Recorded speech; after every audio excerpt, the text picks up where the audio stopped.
Turning to business now, the African continent has enormous potential in various business sectors, from oil production, solar energy, and agriculture.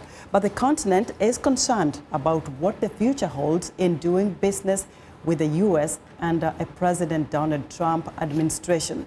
And now to help us answer some of those questions, I'm joined by Ngozi Bell, a native of Nigeria and an advocate for U.S. Small Business Administration. Ngozi, welcome to Africa 54. Thank you so much, Esther. I'm just wondering, given that President-elect Trump is kind of mending relations with his political foes, even within his own Republican Party, should Africa really be concerned about him making any changes that affect how the U.S. and Africa do business?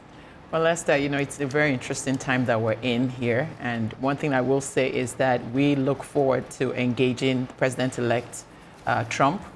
One of the things that I believe is that it will be to President-elect Trump's benefit to leverage a lot of the initiatives that have been done by past presidents, Clinton, Bush, and now Obama.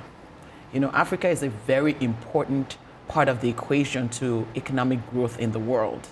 There are a lot of initiatives that the Obama administration has already enabled, and we're hopeful that President-elect Trump will continue on those initiatives because those initiatives are actually of benefit to the U.S. economy. If we could probably just kind of single them out. Okay. If you look at Obama's administration with a big initiative of Power Africa, Ngozi, you wonder how will that go ahead after President Obama leaves office and a Trump administration comes in? What should Africa see enhanced when it comes to Power Africa?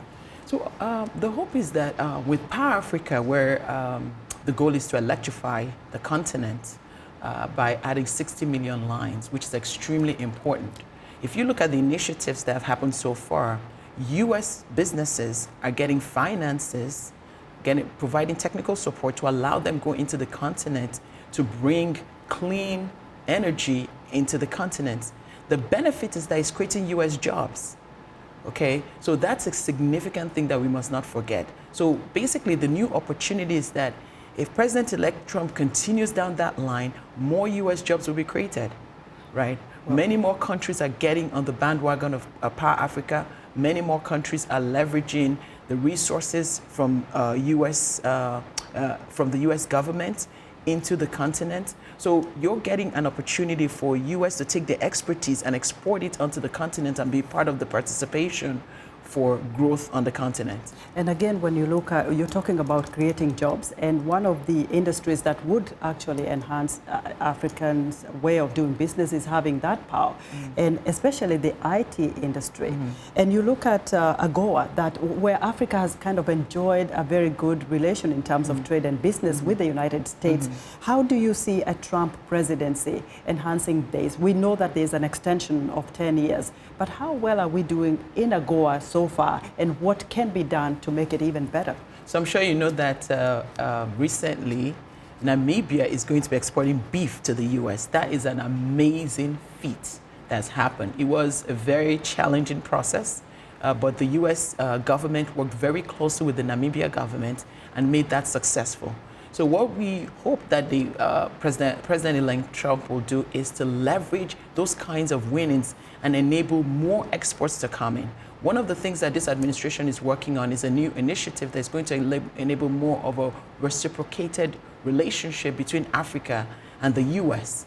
So taking this model, if we can ensure that the relationships in terms of the regulatory barriers, in terms of the way that business is transacted on both parts of the U.S. and also on the African continent is more harmonized, we're going to have an opportunity for more exports to come into this country, not because the standards are reduced, but because those standards are understood upfront and relationships are created such that both governments can encourage each other to do what is required to ensure that U.S. standards are met, good products come in here, and both the interactions help businesses on both ends. Now, Ngozi, all through the campaign period, we did not hear about some sort of Africa policy from Donald Trump's campaign.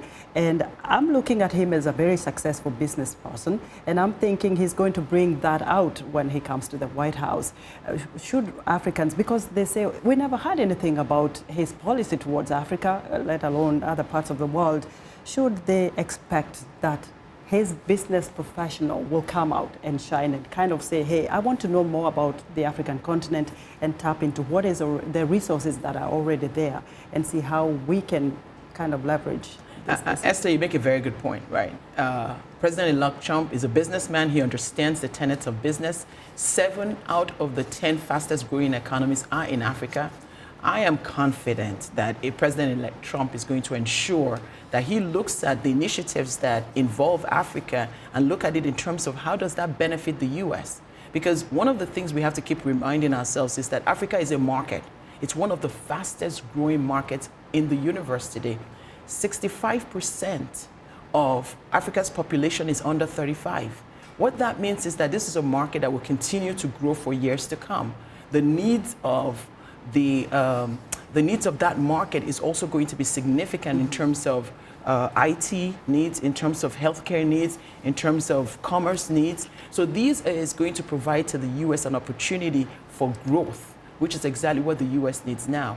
So I think Africans ought to embrace this new administration, work with the administration, make sure that the administration understands some of the specific needs and partner with it to create success on the continent. Well, very well put, and a lot of hope there for our African friends in the continent of Africa. Ngozi, thank you very much. Thank you so much. Ngozi Bell is an advocate for U.S. Small Business Administration.